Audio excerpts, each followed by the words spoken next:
जी ने कहा आप जिनका ध्यान धर रहे हो वो परमात्मा ब्रज में गोकुल में प्रगटे हैं बालक बनकर. अरे જ્યારે જ્યારે પ્રભુ પ્રગટે તો હું દર્શન કરવા જાઉં છું, મારે પણ દર્શન કરવા જવું છે. પણ આવા વેશમાં આપને કોણ નંદાલયમાં જવા દે? અને જોગીનો વેશ ધરાવ્યો. આજે પણ હવેલીમાં જોગી લીલા થાય રાધાષ્ટમીમાં, અને જોગીનો વેશ મહાદેવજીએ ધારણ કર્યો. અલખ નિરંજન કરતા કરતા આવ્યા નંદાલયના આંગણામાં. યશોદાજી સોનાના પરાતમાં રત્નો લઈને આવ્યા, આપવા લાગ્યા મહાદેવજી.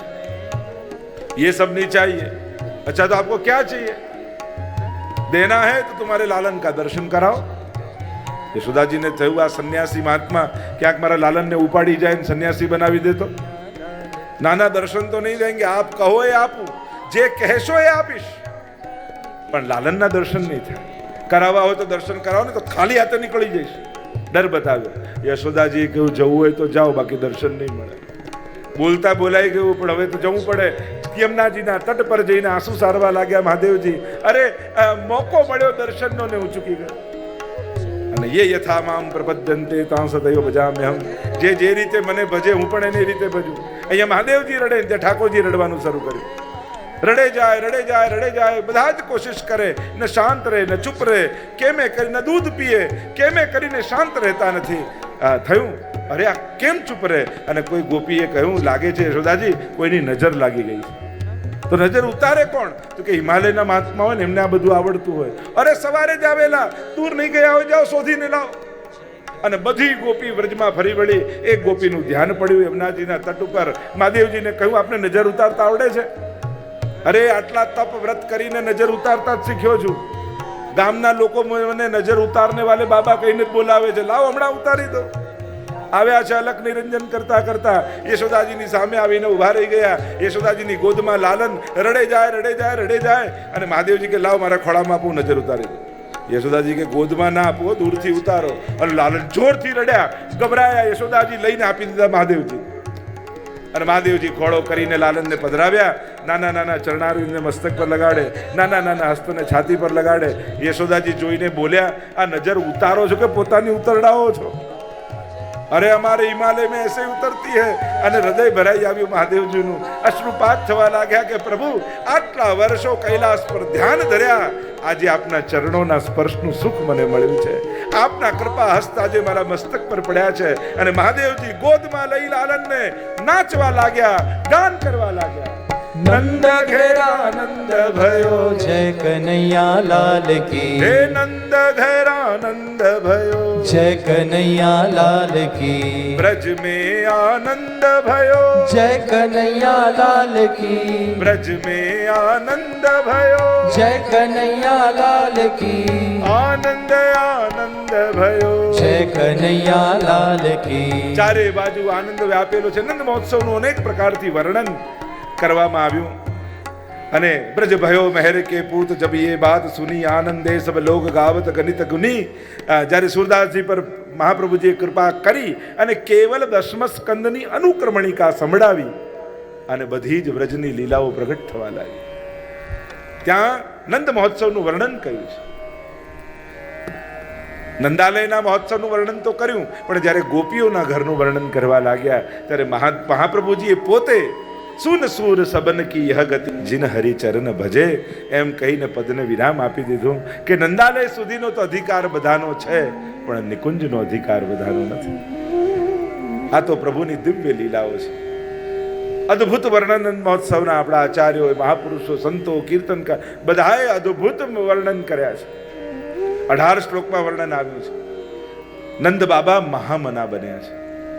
પ્રભુ અને આનંદ રૂપ પરમાત્મા જ્યારે હૃદયમાં આવે ત્યારે માણસનું મન મોટું થાય, દિલ મોટું થાય.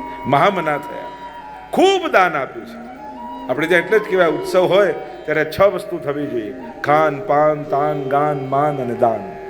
આ 6 વસ્તુ ભેગી થાય ત્યારે ઉત્સવ થાય. એટલે જ આપણે ત્યાં ઠાકોરજીનો પણ ઉત્સવ હોય, આપણા પ્રભુનો પાટોત્સવ હોય ત્યારે તો વિશેષ રૂપે ઠાકોરજીને વિશેષ સામગ્રી આરોગાવી અને એ દિવસે બને તો કોઈ એક કમથી કમ એક વૈષ્ણવને પણ ઘરે પ્રસાદ જરૂર લેવડાવો. ઉત્સવ ત્યારે જ થાય કે કણિકા ક્યાંક વૈષ્ણવના મુખમાં જાય. કારણ કે સીધા ઠાકોરજીને ભોજન કરતા તો આપણે નથી જોઈ શકતા, પણ પ્રભુનો પ્રસાદ લેતા વૈષ્ણવને જોઈએ ને તો સાક્ષાત ઠાકોરજીના જ દર્શન માનવા જોઈએ. પ્રભુ તો વૈષ્ણવના હૃદયમાં બિરાજીને આરોગે છે. એટલા માટે આપણે ત્યાં જ્યારે પણ ઉત્સવ હોય અને આપણે ત્યાં તો એક વૈષ્ણવ એટલે 100 બ્રાહ્મણને જમાડવાનું પુણ્ય બરાબર છે. ત્યાં સુધી આપણે કહ્યું છે કે એક વૈષ્ણવને જમાડો. આપણે ત્યાં બાજરાની આદિવા બધી વાર્તામાં પણ પ્રસંગ આવે છે કે એટલું બધું વૈષ્ણવને પ્રસાદ લેવડાવવામાં એમને આસક્તિ, જે પણ ધન મળે એટલે વૈષ્ણવને પ્રસાદ લેવડાવી દે. અને આખો પ્રસંગ આવે છે, બળદ વેચનારો આવ્યો. હમણાં વિસ્તારમાં નથી જતા, પણ આપણે ત્યાં મહત્તા છે કે જ્યારે પણ ઠાકોરજીનો પાટોત્સવ હોય અને પ્રભુને પ્રસન્ન કરવા હોય, દિવસે આપણે કંકુનું તિલક કરીએ, આરતી કરીએ, વિશેષ સામગ્રી આરોગાવીએ, પણ વૈષ્ણવને કણિકા લેવડાવો ત્યારે ઉત્સવ પૂરો થતો હોય છે. આપણું ત્યાંનો વિવેક છે. આ વૈષ્ણવી વિવેક આપણને શ્રી ગુસાઈજી, શ્રી ગોકુલનાથજી, શ્રી હરિરાયજી શીખવાડે છે કે આપણા ઉત્સવો તો વૈષ્ણવથી શોભે છે.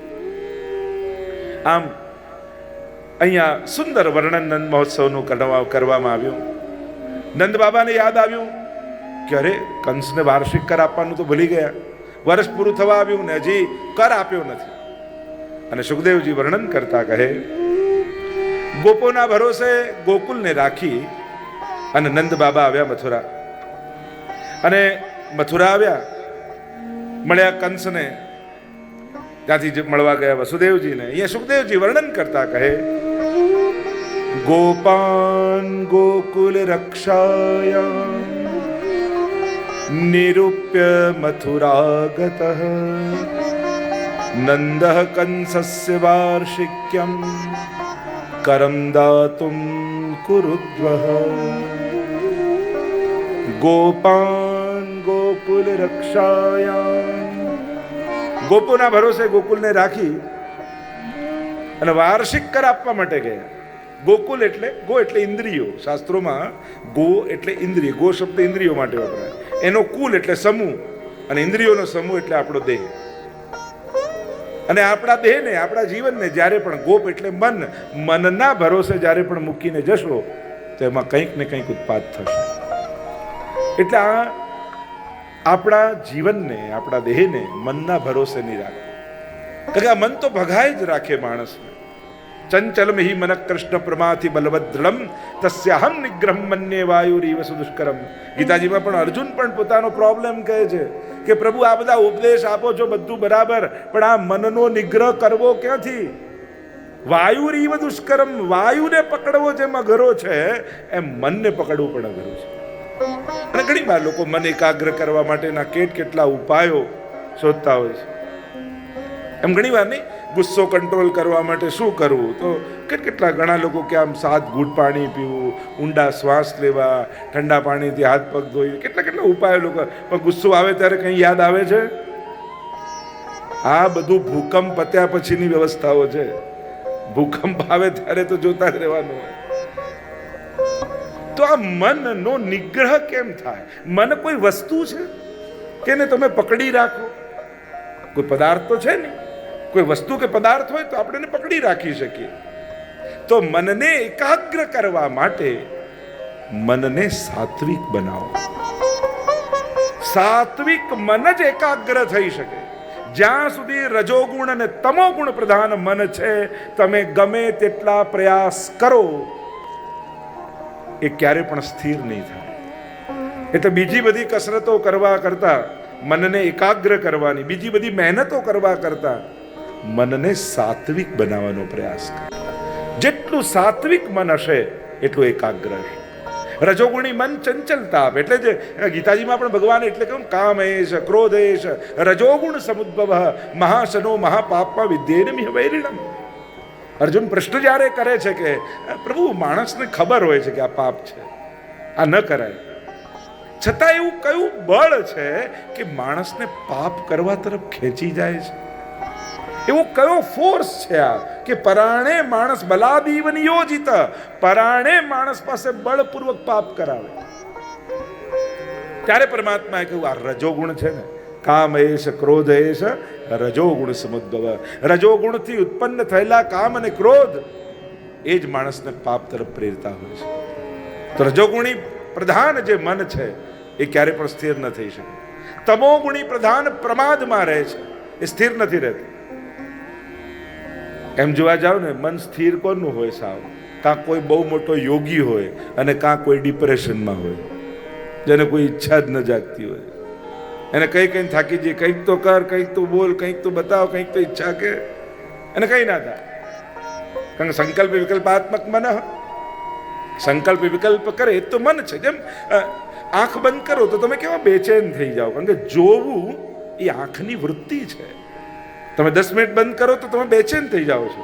કાન બંધ કરી દો 10 મિનિટ, તમે બેચેન થઈ. સાંભળવું કાનની વૃત્તિ છે. કોઈ એમ કે કલાક મૌન રાખો, કેવા બેચેન થઈ જાય. આમ કલાક મૌન રાખવાનું કોઈ કે તો માણસ બેચેન થઈ જાય. બોલવું વૃત્તિ છે. એમ સંકલ્પ અને વિકલ્પ કરવો એ મનની વૃત્તિ છે, અને એ જ સ્વસ્થ મન છે. તો તમોગુણી મન પ્રમાદી હોય છે, તમોગુણ પ્રધાન હોય છે.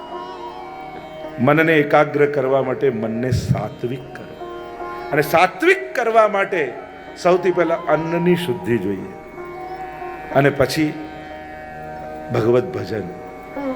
જેટલું પ્રભુના નામનું સ્મરણ થાય એટલું કરો.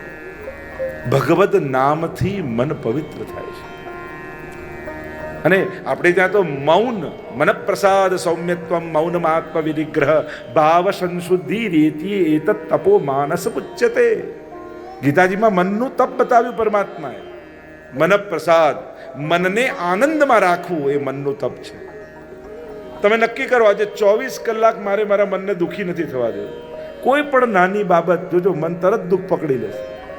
કાંઈ નહીં હોય એ બાબતમાં, કાંઈ એ વાતમાં કંઈ નહીં હોય, ખાલી આપણું ધાર્યું ન થાય એટલે તુરંત મન દુઃખી. આ મનનો સ્વભાવ. એને પ્રસન્ન રાખવો એ મનનું તપ છે. દુઃખી થવું મનને ગમે છે, એ બધેથી દુઃખ ગોતી લે છે. મન પ્રસાદ સૌમ્યત્વ મૌનમ, મૌન રહેવાથી મન પવિત્ર થાય છે. મૌન એ કેવલ વાણીનો નિગ્રહ નથી. મૌનનો હું તો એમ અર્થ કરું છું કે માંગ વગરના થઈ જવું, એને મૌન કહેવાય. એ દિવસે મનમાં કોઈ માંગ ન જાગે, એ જ આપણું મૌન છે. મૌનમ ભાવ સંશુદ્ધિ. સંજોગો ભલે નબળા થાય, વિચારો નબળા નહીં થવા દેવા.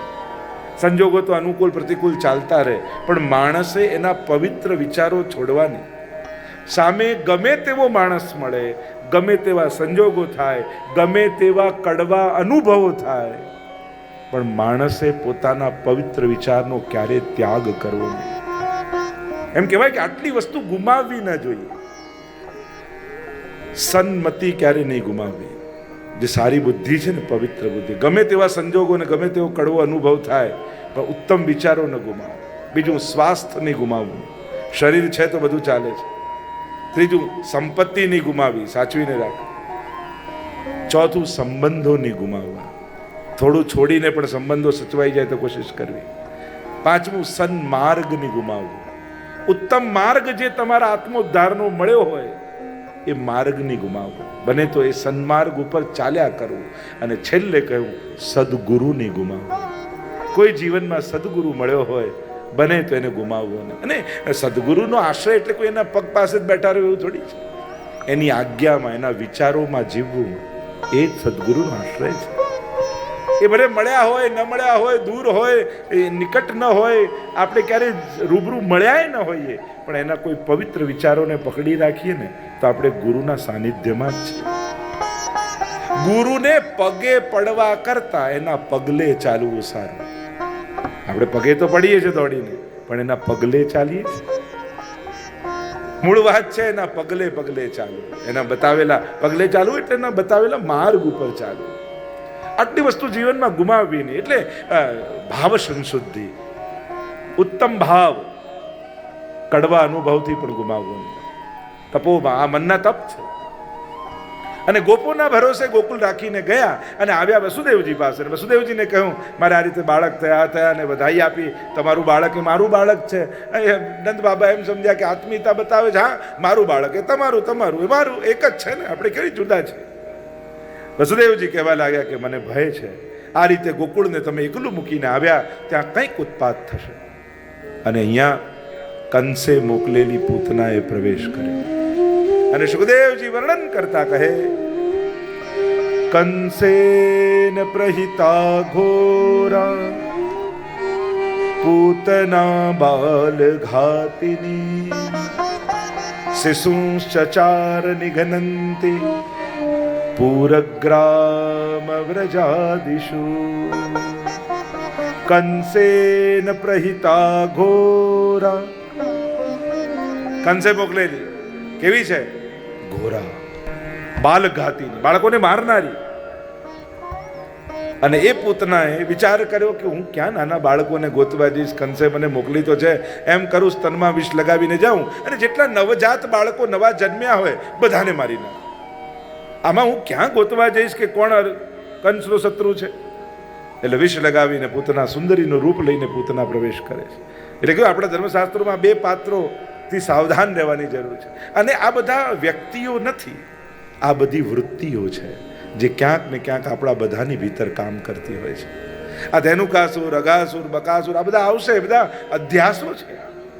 આ બધા અસુરો નથી, વ્રજ ભક્તોની ભીતર રહેલી આસુરી વૃત્તિઓ છે. અને ભગવાન એ આસુરી વૃત્તિઓને મારી અને એમને રાસ માટે તૈયાર કરે છે વ્રજ ભક્તો. તો આ વૃત્તિઓ જેમ ભાગવતની પૂતના અને રામાયણની મંથરા, જે ખોટો વિચાર આપી જાય ઘરમાં એ મંથરા કહેવાય, અને જે આપણા પવિત્ર વિચારોને લઈ જાય એ પૂતના કહેવાય.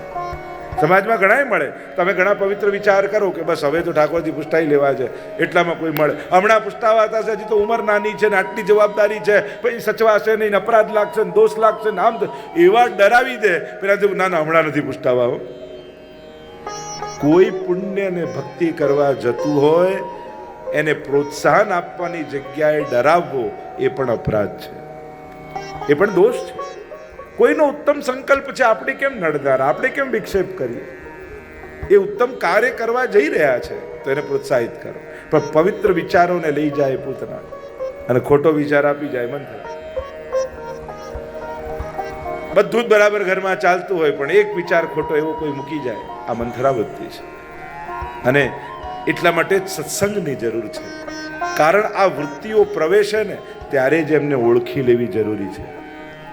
કારણ કે જો ઓળખશો નહીં, આ તો સુંદરીના રૂપ લઈને આવશે. મૂળ રૂપે આવે તો માણસ ઓળખી પણ શકે, પણ આ તો સ્વજનો બનીને આવે, મિત્રો બનીને આવે, સગા બનીને આવે, અનેક પ્રકારના સુંદરીના રૂપ લઈને આવે. પણ જે મનને બગાડી જાય એ પૂતના વૃત્તિ છે, મંથરા વૃત્તિ છે. પૂતના આવી રહી છે બ્રજમાં. જેટલા નવજાત બાળકો છે એને સ્તનપાન કરાવતા કરાવતા એના પ્રાણોનું કર્ષણ કરતા કરતા, બાળકને પીવડાવતા પીવડાવતા એને પ્રાણને ખેંચી લે. અને બાળકોને મારતી મારતી પૂતના ગોકુલમાં પ્રવેશ કરે છે. નંદાલયનો મોટો દરવાજો જોયો, એમ થયું કે અહીંયા પણ સમાચાર એને મળ્યા કે આ નંદ બાબાના ઘરે પણ લાલનનો જન્મ થયો છે. અને થયું કે લાવ આને પણ મારી નાખું. અને જ્યાં દ્વાર ખોલીને પ્રવેશ કરે છે, ચોકમાં યશોદાજીની ગોદમાં લાલન છે, અને ખબર પડી કે પૂતના આવી રહી છે, એટલે પ્રભુએ નેત્રો બંધ કરી લીધા, આંખો બંધ કરી લીધી, દ્રષ્ટિ ના આપી. અનેક અનેક કારણો બતાવ્યા. મહાપ્રભુજી કારણ બતાવ્યું કે પ્રભુએ દ્રષ્ટિ, અનેક આચાર્યો, અનેક વિચારકોનો ઘણા બધા રીઝન્સ, કારણો આપ્યા છે. પ્રભુએ નેત્રો કેમ બંધ કર્યા, પૂતનાને દ્રષ્ટિ કેમ ન આપી? પહેલું કારણ એ બતાવ્યું કે પૂતના અવિદ્યા છે, મૂર્તિમંત અવિદ્યાનું રૂપ છે. મહાપ્રભુજી કહે છે પૂતના અવિદ્યા અને પંચ પર્વ અવિદ્યા છે. પૂતના એના 5 પર્વ છે: દેહાધ્યાસ, પ્રાણાધ્યાસ, ઇન્દ્રિયાધ્યાસ, અંતઃકરણાધ્યાસ અને સ્વરૂપ વિસ્મૃતિ. આ 5 અધ્યાસ, આ પંચ પર્વ છે અવિદ્યાના. એટલે ભગવાન ધેનુકાસુરને મારશે તો ધેનુકાસુરને નહીં મારે, એ ધેનુકાસુર દેહાધ્યાસનું મૂર્તિમંત રૂપ છે. અને ભગવાન ધેનુકાસુર મારશે એટલે જેટલા વ્રજવાસીઓ હશે એમની ભીતર રહેલો દેહાધ્યાસ મરી જશે. જો પ્રભુ 3 કાર્ય કરશે, એક દેવોનું દમન, અસુરોનું મર્દન અને ભક્તોનો નિરોધ, આ 3 કાર્ય ભગવાન કરશે. એટલે શ્રીનાથજીનું એક નામ છે દેવ દમન શ્રીનાથજી. કારણ કે જ્યારે દેવતાઓને દેવતા પદ આપ્યું તો પોતાને ઈશ્વર માનવા લાગ્યા. અને ભગવાન એમનું દમન કરી એમને યાદ અપાવ્યું કે તમે દેવતા છો, ઈશ્વર નથી. મેં આપેલા આ પદ છે અને મારી પાસે આપેલી વસ્તુઓથી તમે લોકોને આપો છો. અસુરોના મર્દન કર્યા અને ભક્તોનો નિરોધ કર્યો. નિરોધ એટલે પ્રપંચ વિસ્મૃતિપૂર્વક ભગવદાસક્તિ નિરોધ. દશમસ્કંદની લીલા છે નિરોધ લીલા, એટલે કે ભગવાન ભક્તોના સંસારને ભૂલાવી દે અને પોતાનામાં ચિત્ત પરોવાવી દે. આ લીલાને કહેવાય નિરોધ લીલા, કે બાકી ભગવાન સિવાય બીજું બધું ભૂલાઈ જવાય અને મન ભગવાનમાં જ રહે. અહીંયા આ જુદા જુદા અધ્યાસોને મારી ભગવાન આસુરી વૃત્તિઓને મારે છે. તો અવિદ્યા પૂતના છે અને પ્રભુની દ્રષ્ટિમાં જ્ઞાન છે, અને જો જ્ઞાન અવિદ્યા ઉપર પડે તો ત્યાં જ સમાપ્ત થઈ જાય અવિદ્યા, તો પૂતના વધની લીલા ન થાય. એટલે માં દ્રષ્ટિ ના હતી. એક કારણ એ બતાવ્યું કે આંખો બંધ કરીને ભગવાન વિચારે છે કે મારી માં કેટલી, દેવકીમાં, યશોદામાં, રોહિણીમાં, અને આપણે દૂધ પીવડાવવા આવી એટલે આ મારી ચોથી માં છે, અને કઈ ગતિ આપવી. યા દ્રષ્ટિ બંધ કરીને એમ વિચાર કરવામાં એ કોઈ એમ કારણ કે મહાદેવજીને યાદ કરે છે અને એમ કહે છે કે હું તો માખણ મિશ્રી ખાવા આવ્યો છું, આ વિષપાન કરવું આપનું કામ છે, આપ આવો ને પીઓ. યા એક કારણ એ બતાવ્યું કે હું તો પુષ્ટિ પુરુષોત્તમ છું, અને પુષ્ટિ પુરુષોત્તમનો સ્વભાવ એવો હોય કે ગુણનું ગ્રહણ કરે પણ દોષનું દર્શન ન કરે.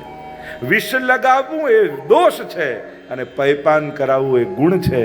તારા ગુણનું ગ્રહણ કરીશ પણ તારા દોષનું દર્શન હું નહીં કરું. એટલા માટે પ્રભુ નેત્રો બંધ કરે. અનેક અનેક કારણો બતાવવામાં આવ્યા, પણ સમજવાની વાત એ છે કે ભગવાન દર્શન બધાને આપે છે પણ દ્રષ્ટિ બધાને આપતા નથી. તમે નાથદ્વારામાં જાઓ તો શ્રીનાથજીની સન્મુખ હજારો લોકો રોજના નીકળી જાય, બધાને શ્રીનાથજીના દર્શન થાય, પણ શ્રીનાથજીએ કોની સામે જોયું એ જરૂરી નથી કે બધાની સામે શ્રીનાથજીની દ્રષ્ટિ પડે. પ્રભુની દ્રષ્ટિમાં તો અમૃત